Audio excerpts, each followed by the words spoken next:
Meus queridos, a paz do Senhor, eu sou o diácono Claudino Machado e esta é mais uma das nossas pequenas reflexões com base na leitura diária da revista Lições Bíblicas da CPAD neste quarto trimestre de 2022, lição dos adultos, que está trabalhando dentro do livro do profeta Ezequiel.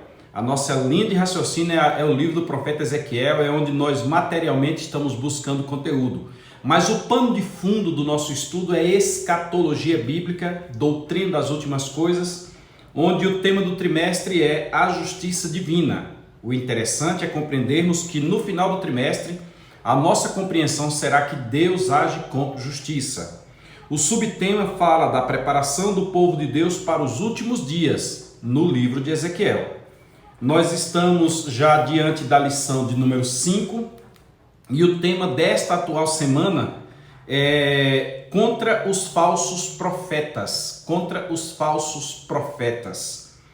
Hoje nós faremos o vídeo de número 5, a reflexão de número 5. Então você tem 4 reflexões para trás e, querendo Deus, faremos mais uma reflexão amanhã. E eu peço a você encarecidamente que assista todas as reflexões. O irmão Daniel tem colocado elas no mesmo tema, na mesma cor, para que você perceba que elas são iguais. E nós temos outros títulos aí também. Busque aí os outros títulos, coloque na pesquisa lá e você vai encontrá-los no nosso canal. Aproveito para te convidar para se inscrever no nosso canal, compartilhar, curtir, comentar, acionar o sininho das notificações e assim nós vamos estar todos interagindo à medida que nós formos assistindo, produzindo e assistindo os vídeos, tá bom? A nossa leitura de hoje, na sexta-feira, está na segunda carta do apóstolo Paulo a Timóteo. Segunda carta do apóstolo Paulo a Timóteo, no capítulo de número 3, versículo número 8. Eu sempre cito o texto para que você leia, acompanhe, porque algumas pessoas não acreditam no que a gente fala ou não sabem onde está escrito, mas o texto está aqui para que você possa compreender. E se por acaso você lê o texto e encontrar algo diferente, deixa aí o seu comentário. Você errou nisso aqui, não deveria ter falado isso, não é assim, tá bom? Nós queremos saber tua opinião. O texto de 2 Timóteo 3:8 traz a seguinte epígrafe: a verdade e as falsificações. A verdade e as falsificações. Por quê? Porque verdade só existe uma. Verdade só existe uma. Tem hoje a questão de qual é a sua verdade ou qual a tua versão? Mas na realidade cada um dá uma versão, no entanto, verdade só existe uma. Nós devemos sair sempre em busca da verdade real. Nós precisamos sempre analisar no contexto bíblico, nós precisamos aprimorar e julgar as coisas de acordo com a Bíblia Sagrada, nós cristãos. Então, a verdade e as falsificações. Vamos ler um texto aqui que está aqui em 2 Timóteo 3:8, 2 Timóteo 3:8, na versão Revista Almeida Corrigida, fazendo uso da Bíblia de Estudo Mateu Henry, editada pela Sociedade Bíblica do Brasil. Quero aproveitar aqui para deixar um abraço aos pastores Josafá Batista e Carlos Simão de Barreiras e Josafá Batista de Ibotirama, meus queridos amigos, pessoas que eu estou com saudade. De vez em quando a gente conversa com cada um deles e temos o privilégio de ser professor junto ao CETEC, Centro Cristão de Pesquisas Evangélicas, e estou com saudade dos irmãos. Deus abençoe. Inclusive esta Bíblia aqui foi enviada a mim pelo pastor Carlos Simão. Deus abençoe o pastor Carlos Simão, por isso que a gente está fazendo referência. 2 Timóteo capítulo 3, versículo 8, diz assim, lembrando que nós estamos falando contra os falsos profetas, esta semana é contra os falsos profetas.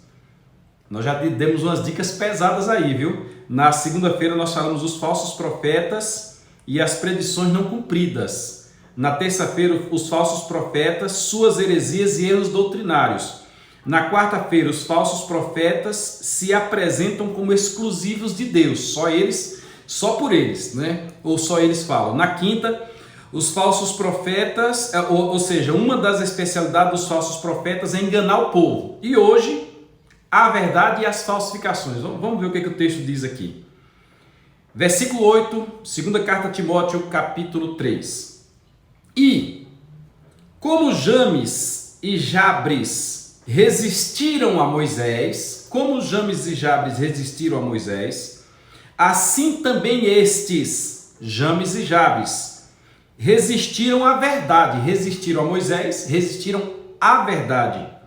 Sendo homens corruptos de entendimento, a mente deles era uma mente corrupta, era uma mente que não só na ação, mas já no pensamento já estava pronta à corrupção, e réprobos quanto à fé. Réprobos é reprovados, não aceitos, expulsos, condenados. Tem um significado que diz lançados no inferno. São réprobos com relação à fé.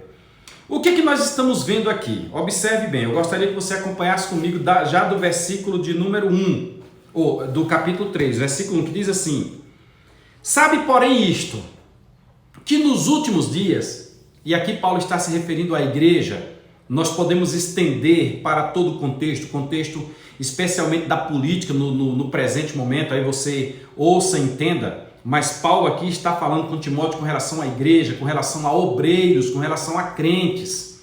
Paulo não está jogando isso aqui para fora, Paulo está jogando para dentro da igreja. Aí Paulo está dizendo assim, sabe, porém, isto, que nos últimos dias sobrevirão tempos trabalhosos. Os tempos trabalhosos não é só por causa da perseguição lá de fora.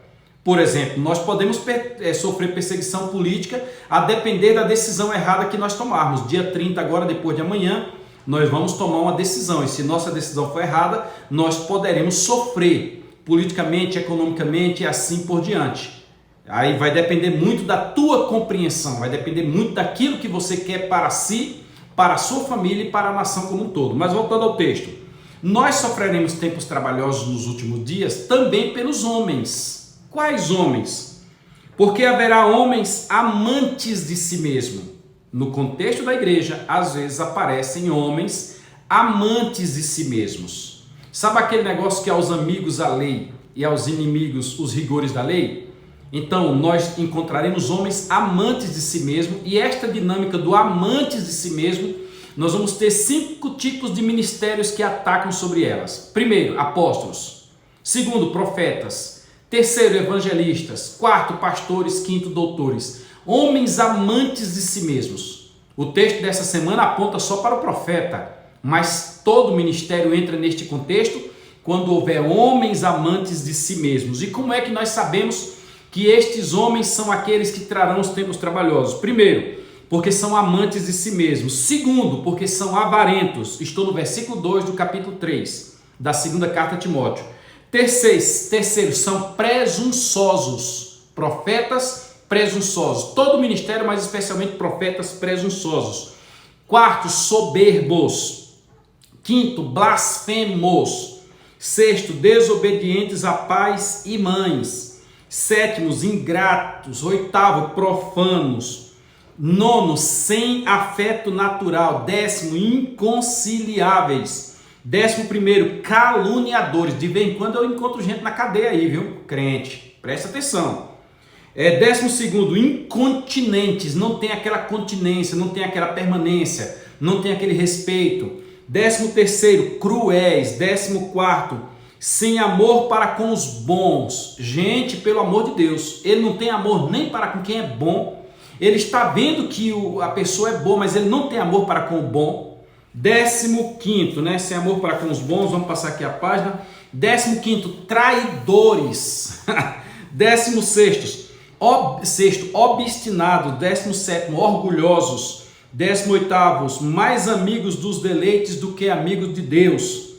19º, tendo aparência de piedade, mas negando a eficácia dela. Aí Paulo chega para Timóteo e diz: destes, afasta-te. Queira distância. Tem uma parte da Bíblia que diz assim: resistir ao soberbo.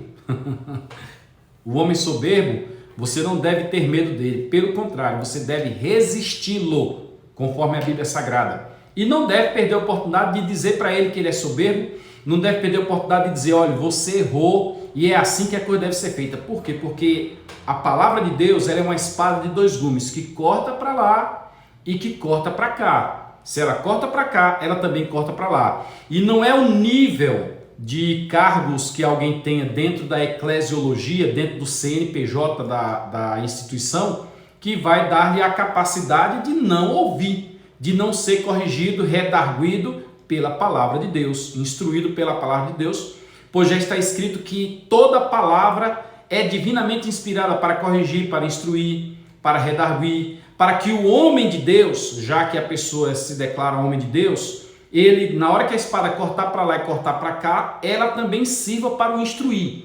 Seja ele apóstolo, profeta, evangelista, pastor, doutor, membro, semideus, quarta pessoa da Trindade. Eu um dia cheguei para um abençoado aqui na minha cidade e caí na besteira de chamá-lo de pastor. Pastor fulano tal, isso já tem tempo, foi lá por volta de 2002, 2003, tem muito tempo isso. Aí na época que ele ainda era pequeno, ele me chamou a atenção, me respeite. Aí eu tomei aquele susto, que foi?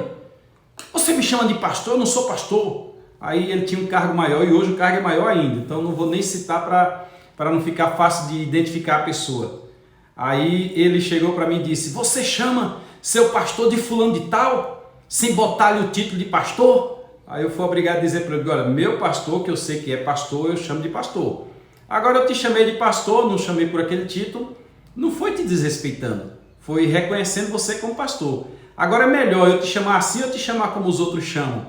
Pilantra, enrolando, tal. Aí eu disse, ó, deixa eu te contar uma coisa. Foi Jesus quem disse, é pelo fruto que conhece a árvore. Aí ele passou um período meio de cara torta comigo, mas eu acho que a mensagem foi dita. Por quê? Porque nos últimos dias sobrevirão tempos difíceis, e esses tempos difíceis vêm justamente por causa dos homens. E se nós somos aqueles que orientamos as pessoas o caminho do céu, os primeiros que têm que ser cortados pelo fio da espada de Deus, que é a palavra, a sua palavra, somos nós. Nos últimos dias, nós temos visto surgir profetas. E no contexto dos profetas, aqui no versículo de número 8, conforme nós lemos, o apóstolo Paulo chama a atenção de dois camaradas, Jabes e Jambres. Quem foram Jabes e Jambres? Senão aqueles dois personagens que quando Moisés foi perante Faraó dizer, assim diz Deus, Moisés estava seguindo a orientação de Deus. Deus apareceu a Moisés lá no Monte Horebe, que é o mesmo Sinai, e lá no Monte Horebe Moisés viu uma sarça, um arbusto que estava pegando fogo, mas não se consumia. E quando Moisés se aproxima, a voz diz, Moisés, a terra é santa, tire a sandália dos teus pés. Moisés tira a sandália dos pés, se aproxima e ali ouve a voz de Deus. E a voz de Deus trazia a seguinte vontade de Deus, vá ao Egito e lá no Egito você vai livrar o meu povo que está clamando, que está buscando essa libertação. Moisés vai ao Egito, conversa com Faraó e Faraó não ouve. E Deus diz, o sinal que você vai dar diante deles é que a sua vara vai ser transformada em cobra. Aí Moisés pega a sua vara diante de Faraó, joga a vara no chão e a vara de Moisés se transforma numa cobra. Os James e os Jambres, querendo mostrar que o Deus verdadeiro não é Deus, que Moisés não representava, não era o porta-voz do Deus verdadeiro e que o Faraó não deveria libertar o povo, fizeram também lá uma semelhança, jogaram as varas no chão e as varas deles também se transformaram em cobra, tratando das feitiçarias do Egito, digamos assim, das bruxarias e etc. Só que, para mostrar quem pode, a vara de Moisés engoliu a cobra lá, engoliu as cobras deles. E assim a coisa foi seguindo. Moisés tocou nas águas do rio Nilo transformaram-se em sangue. Os James e os Jabes pegaram água e transformaram a água em sangue diante de Faraó, mostrando assim os seus artifícios, os seus subterfúgios de mentira. É por isso que Paulo escrevendo a Timóteo diz assim, e como Janes e Jambres resistiram a Moisés, assim também estes está tratando do momento atual, dos profetas, dos homens amantes de si mesmos. Eles resistem à verdade, eles fogem da verdade, eles se escondem da verdade, né? sendo homens corruptos de entendimento, a mente deles já está dentro da corrupção. É tipo assim, eu ia falar um negócio aqui, mas deixa pra lá, não ia cair bem não. A pessoa não consegue ter uma mente pura, que a Bíblia vai dizer, e foi Jesus quem disse, se os teus olhos forem maus, todo o teu corpo estará em trevas. Se os teus olhos forem bons, todo o teu corpo terá luz. Mas se os olhos forem maus, quão densas são as trevas do teu corpo? Existem pessoas que, seguindo uma linha de Freud, Sigmund Freud, no que nós tratamos de mecanismos de defesa, que é quando a pessoa luta para não revelar o seu interior, o seu verdadeiro eu, o seu inconsciente, que nós temos o consciente, o subconsciente e o inconsciente. Dizem que a ponta do iceberg é o consciente, é o aqui e o agora, é quando eu estou vendo a pessoa, sei onde estou, quem sou, quem é você, eu consigo distinguir o aqui e o agora. Já o subconsciente é aquilo que eu não estou no presente momento com ele, mas eu consigo buscar essa informação rápida. Por exemplo, eu não tenho aqui comigo um elefante e você também não estava pensando no elefante, mas na hora que eu usei a expressão elefante, o teu cérebro foi lá no teu subconsciente e já trouxe a informação do elefante para aqui, para o nosso diálogo, para esta relação que eu estou tendo contigo aqui, onde eu transmito informação e você recebe. Mas o inconsciente é onde está o teu verdadeiro ser. Nós, no subconsciente e no consciente, podemos até fazer um teatro das nossas vidas. Politicamente correto, vestido de acordo com tal, falando como todo mundo gostaria de ouvir, mas na realidade, na essência, você é diferente. E o inconsciente faz com que você, quando ninguém estiver olhando, eu tenho um livro bom que diz quem é você quando ninguém estiver olhando, você haja como o teu verdadeiro ser. É quando alguém olha para alguma coisa e já denuncia. E o Freud, dizendo que a pessoa revela este inconsciente, que ele não quer que ninguém saiba, ele usa alguns mecanismos de defesa. O mecanismo da negação, ele vive negando quando na realidade ele quer. Psicologicamente ele ouviu aquele assunto, ele nega, porque na realidade é o que ele quer, é o que ele confirma, é o que ele queria para si. O mecanismo da projeção, quando alguma coisa está acontecendo, ele diz, isso aí, na realidade era ele quem queria estar lá naquele lugar. É uma ideia dele que se ele estivesse naquele local, e assim vários outros mecanismos, onde a pessoa acaba revelando o seu interior quando ninguém está presente. E Paulo aqui está dizendo que estes homens são corruptos no próprio entendimento. Já no pensamento deles, eles já são corruptos. E se olhar para qualquer circunstância, você vai dizer, vixe, ali vai acontecer tal coisa. Por quê? Porque o tal, naquela circunstância, faria tal coisa. Então, Paulo está revelando aqui o contexto de Janes e Jambres, dizendo que nos dias atuais tem homens semelhantes. E que estes homens dos dias atuais, estamos falando dos profetas, mas pode estender a todo o ministério. Doutores, mestres, evangelistas, apóstolos, pode estender a todo o ministério e a profetas. Estes homens são réprobos, referente à fé. Você quer ver uma coisa? O que seria de uma zebra sem suas listras? Listras brancas ou pretas? Dá uma discussão. A zebra é preta com listras brancas ou a zebra é branca com listras pretas? Deixando essa discussão infrutífera para lá, o que seria da zebra sem suas listras? Pretas ou brancas? Ela não seria mais zebra. O ser zebra é porque ela tem as listas diferentes. Pegue muita gente que arroga alguma coisa e tire dele a posição, tire dele o salário, tire dele, aí você vai perceber se ele permanece aquela pessoa naquela linha que estava ou não. Se ele permanecer, ele é aquela pessoa que diz ser. Se ele não permanecer, se esse tipo de coisa o desestabilizar, aí você já sabe que o foco dele, a sua essência, estava focada em outro local. Aqui o texto está dizendo que Janes e Jambres foram reprovados e hoje são réprobos, são expulsos da comunidade da fé, não são aceitos, são até réus do inferno. E hoje nós temos algo semelhante. Muita gente, conforme diz a nossa epígrafe, a verdade e as falsificações. Muita gente não quer seguir a verdade. Desde que a coisa esteja favorável a si, desde que o vento esteja nas velas e esteja levando a embarcação para o rumo que ele quer, tudo pode ser feito. E nós estamos diante de um texto que diz que estes são homens que trazem tempos trabalhosos. Onde é que está o batalhar pela sã doutrina? Eu não vou entrar em detalhes aqui porque alguém poderia dizer que eu estaria apontando para alguém. Mas onde é que está aquela profecia, já que alguém se coloca como profeta, que direciona o povo a servir a Deus, direciona o povo a buscar a presença de Deus?